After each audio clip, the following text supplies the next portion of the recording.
भारतीय हिंदू सेवा संस्थान के तत्वाधान में प्रदेश अध्यक्ष मनोज अग्रवाल के नेतृत्व में जिला कारागार में कैदियों के साथ हो रहे उत्पीड़न के संबंध में आगरा जिला अधिकारी को ज्ञापन सौंपा गया।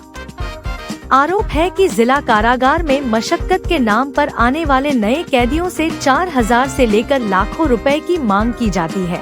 अगर यह मांग पूरी नहीं की जाती है तो जेल के लैट्रिन एवं अन्य काम जबरन कराए जाते हैं। वहीं इतनी बुरी तरह से प्रताड़ित किया जाता है कि जेल में पहले से ही बंद कैदियों से पैसा ब्याज पर लेकर मशक्कत की रकम चुकाई जाती है। मजबूरी में जिला जेल के इस बड़े भ्रष्टाचार के खेल में जेलर से लेकर जेल का हर कर्मचारी शामिल है। भारतीय हिंदू सेवा संस्था के प्रदेश अध्यक्ष मनोज अग्रवाल ने जिला अधिकारी के माध्यम से उत्तर प्रदेश के मुख्यमंत्री योगी आदित्यनाथ से गुहार लगाई कि एक निष्पक्ष कमेटी बनाकर जेलर एवं संबंधित अधिकारियों की जांच की जाए, जिससे दोषियों को सजा मिल सके। मानसिक, शारीरिक और आर्थिक शोषण उत्पीड़न के साथ जेल मैनुअल को धक्का बताकर मनमानी अनुमताओं किए जाने के संबंध में मैं ज्ञापन देने आया हूँ। इसलिए यह है कि किसी अपराधी, उसको अभी कोर्ट ने या माननीय न्यायालय ने घोषित नहीं किया वो अपराधी है, वो जेल भेज दिया गया। जेल भेजने के बाद वहाँ मुशक्कत के नाम पर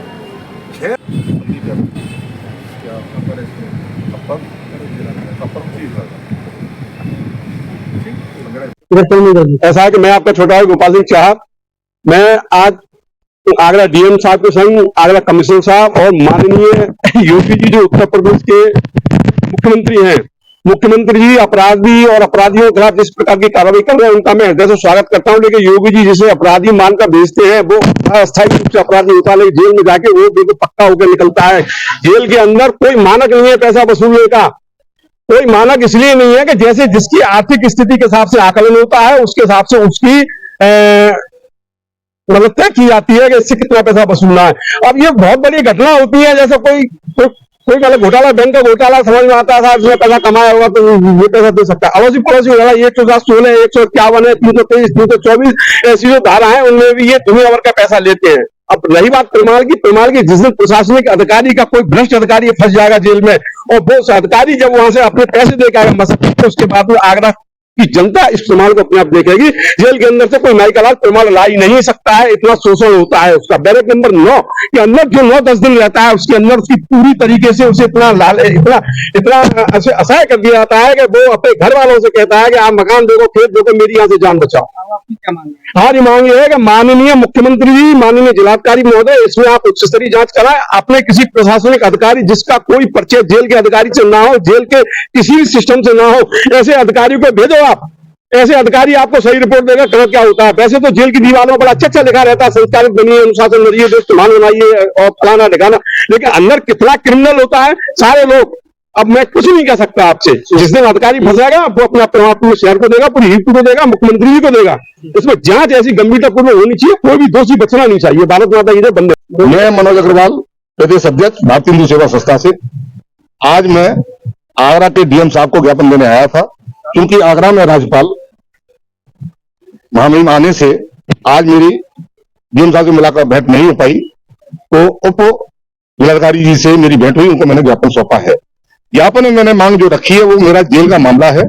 जेल में जो भी कैदी जेल के अंदर प्रवेश करता है, मुशक्कत के नाम पर जिस तरीके से उसका शोषण किया जाता है वो एक शोचनीय और एक दंडनीय अपराध है।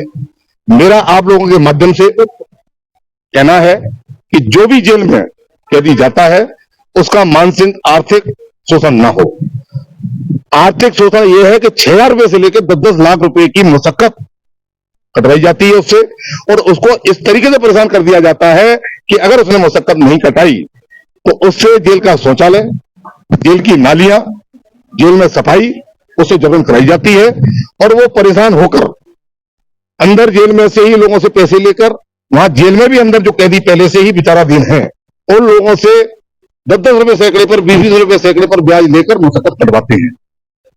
और इसमें इसकी जांच सुपरिटेंडेंट की और जेलर की अगर करा ली जाए तो जो मैं बोल रहा हूं सत्य वो आपके सामने आ जाए। इसका जो प्रमाण है? हाँ, प्रमाण है मेरे पास। मेरे क्षेत्र का लड़का एक अभी गिरीश कटारा, उनकी मां है मीरा कटारा, उन्होंने मुझसे परसों संपर्क किया था वो आने वाली थी, लेकिन उनकी स्थिति आज इतनी दयनीय है कि वो अपने घर से पलंग से नहीं उठ पा रहे हैं। अगर मुझे जरूरत पड़ेगी तो उस महिला को लेकर मैं माननीय उत्तर प्रदेश के मुख्यमंत्री से भी जिलाधिकारी ने मुझे आश्वासन दिया कि हमारी एक कमेटी बनी हुई है, हम इसकी जांच कराएंगे।